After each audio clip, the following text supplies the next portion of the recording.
Ini dinamakan layanan sosial, artinya kita manusia tidak bisa hidup dengan sendirinya, tapi membutuhkan orang lain. Makanya kita harus berpartisipasi, ikut andil dalam kehidupan sosial. Untuk materi sekarang adalah tentang kompetensinya berpartisipasi dalam penegakan aturan-aturan sosial.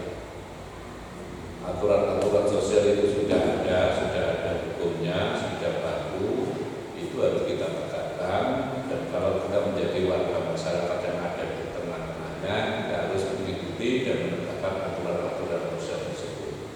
Yang kedua, berpartisipasi dalam kehidupan bermasyarakat, berbangsa dan bernegara secara demokratis dalam wadah NKRI, Negara Kesatuan Republik Indonesia.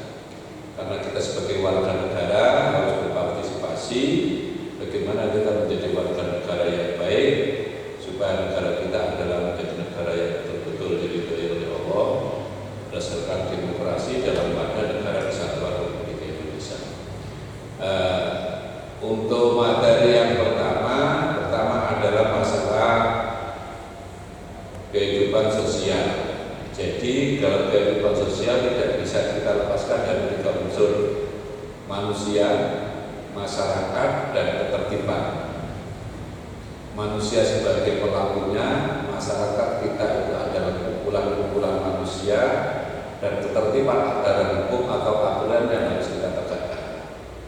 Disebutkan di sini manusia dilahirkan tidak terpisahkan satu sama lain, melainkan berkelompok. Hidup berkelompok merupakan kodrat manusia. Dalam hidup berkelompok terjadilah interaksi antar manusia. Ini namanya manusia dalam bermasyarakat. Di kampung, di negara, di suatu tempat tertentu kita saling berinteraksi. Nah, dalam berinteraksi tersebut banyak kepentingan yang warga yang satu dengan yang lainnya, maka tidaklah nanti akan terjadi konflik antar sesama manusia.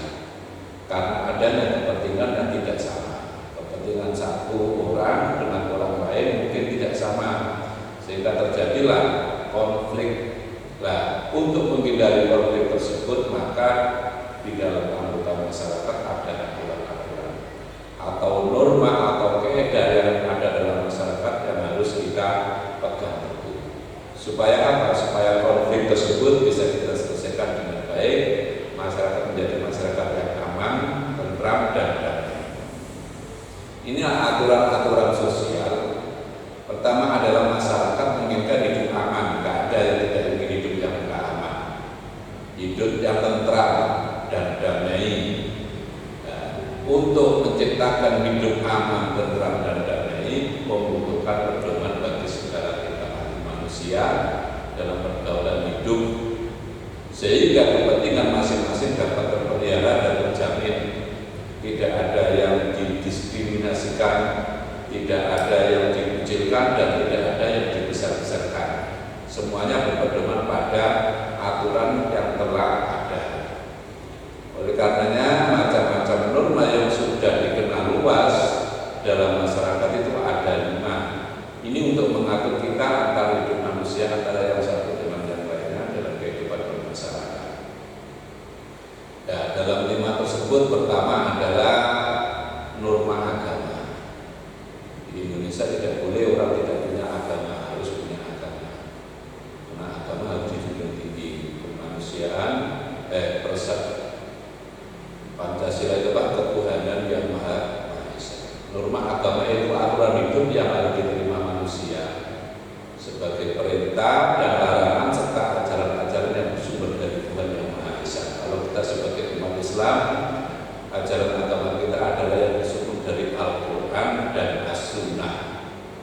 Al-Quran datang dari Allah, yaitu Al-Quran itu merupakan undang-undang kita yang paling sumber hukum Islam. Yang kedua adalah As-Sunnah, apa yang dilakukan, apa yang dikatakan, apa yang ditetapkan oleh Rasulullah itu namanya Sunnah. Nah, kalau orang melanggar hukum norma agama, maka dia akan mendapatkan hukuman nanti di akhirat, bukan di dunia tapi di akhirat. Kadang-kadang sudah ada bonus kalau melanggar ajaran agama di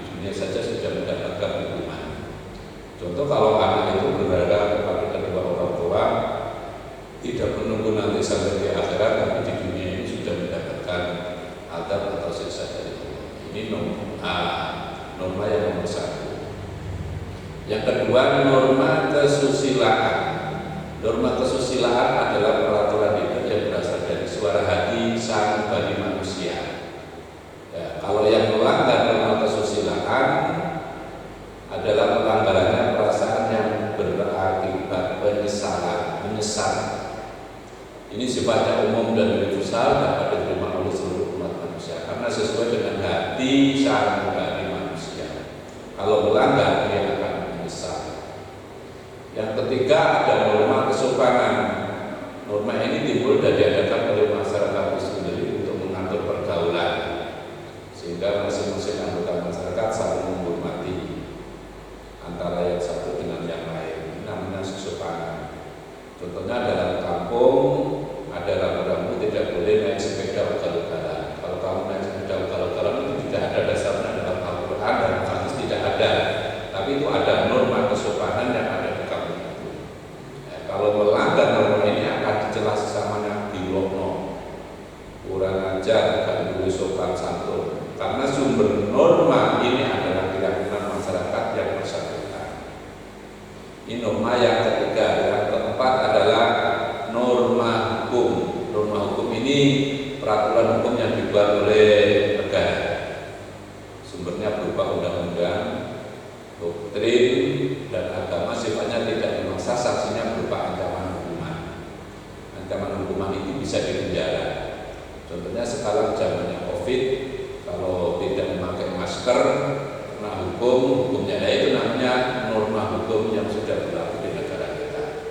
Diciptakan oleh lembaga kekuasaan negara untuk menciptakan ketertiban dalam suatu negara. Kalau melanggar, maka dia mendapatkan ancaman hukuman. Yang terakhir adalah norma adat. Artinya aturan yang berasal dari tradisi pergaulan kelompok manusia yang dianggap sebagai tuntunan dalam kehidupan sehari-hari. Adat wong Jawa beda dengan adat wong Sunda, orang Madura beda dengan adatnya orang Sulawesi. Namanya adat yang diwariskan turun-temurun dan dijaga kelestariannya untuk dilaksanakan generasi selanjutnya. Jadi adat yang dulu diwariskan kepada generasi selanjutnya supaya generasi termutasi melestarikan adat tersebut. Sanksinya apabila melanggar norma adat yaitu kelompok itu dapat berupa pengucilan atau pengusiran. Kamu tidak mentaati aturan adat yang ada di sini, kamu mungkin dikucilkan dan mungkin juga bisa diusir dari tempat tersebut. Tadi adalah masalah partisipasi dalam kehidupan sosial. Sekarang kita yang kedua, berpartisipasi dalam kehidupan bermasyarakat, berbangsa, dan bernegara. Bermasyarakat, berbangsa, dan bernegara. Ini adalah peran pemuda, di mana pemuda sebagai penerus perjuangan bangsa diidentikan dengan perubahan. Kalau peran yang pertama kali di depan garda depan adalah pemuda, tidak mungkin yang tua-tua, sudah tidak bisa lari. Tapi kalau pemuda semangatnya membara, tenaganya kuat, pikirannya hebat, maka itu diidentikan dengan pemuda sebagai diidentikan dengan perubahan. Nah, kita tidak menolak bahwa peran pemuda membangun bangsa ini sangat-sangat banyak sekali. Makanya sejarah mencatat ketika pemuda tak kenal lelah berjuang, penuh semangat, biarpun jiwa raga menjadi taruhannya. Contohnya pekik pemuda yang pekik takbir yang dikumandang oleh Panglima Sudirman itu adalah seorang pemuda Indonesia. Masuk Indonesia ini menjadi negara yang merdeka adalah berkat pejuang para pemuda. Termasuk pada waktu itu adalah Bung Karno. Bung Karno yang memimpin para pemuda sehingga dia mengobarkan semangat juang pemuda. Sebagaimana kata Soekarno, beri aku 10 pemuda maka akan beri aku 10 pemuda maka akan kugoncangkan dunia. Nah, ini di dalam buku disebut seperti itu. Padahal sebenarnya beri aku 1 pemuda maka akan kugoncangkan dunia. Beri aku 10 pemuda, 10 orang tua maka akan kugoncangkan gunung dari akarnya. adalah suatu pekik saudara Bung Karno untuk memberikan semangat pemuda. Karena pemuda dengan kecerdasannya, kegeliannya, semangatnya, dan dengan nyawa taruhannya, maka dia akan bisa menjadi peranan yang sangat besar di mata Soekarno, apalagi di mata dunia. Oleh karena itu, sebagai pemuda, kami semuanya kita tetap menyusun masa depan dengan penuh semangat. Masa depan yang akan kamu lalui nanti harus kita persiapkan mulai sekarang. Mari kita persiapkan sekarang dengan belajar dan belajar, supaya nanti dalam kehidupan kita berperan sebagai seorang yang bermanfaat, berguna bagi nusa, bangsa, dan agama. Ini adalah harapan Bapak Ibu kita semuanya, harapan orang tua semuanya, harapan sesepuh kita, supaya kita itu ada guna dan manfaatnya. Dan peran pemuda itu adalah sangat-sangat diandalkan untuk mengukir masa depan bangsa. Mungkin ini yang bisa saya sampaikan. Mudah-mudahan nanti kita sebagai seorang pemuda kita melupakan sejarah para pendahulu kita, supaya kita tidak jadi orang yang durhaka. Karena kalau kita melupakan jasa pendahulu kita, berarti kita tidak punya tokoh promo, tidak punya sopan santun. Karena yang dulu itu menanam untuk kita, mari kita menanam untuk generasi yang akan datang. Nah, yang kita tanam hal-hal yang sangat baik yang bermanfaat untuk generasi yang akan datang. Sebab apa? Sebab kita sekarang memetik hasil karya dari payah orang-orang dahulu kita atau sesepuh-sesepuh kita. Ini yang dapat saya sampaikan, mudah-mudahan ada manfaatnya. Mari kita belajar dan terus belajar, semangat dan semangat. Mudah-mudahan kamu semuanya nanti jadi orang yang bermanfaat, guna bagi nusa, bangsa, dan agama. Terima kasih. Assalamualaikum warahmatullahi wabarakatuh.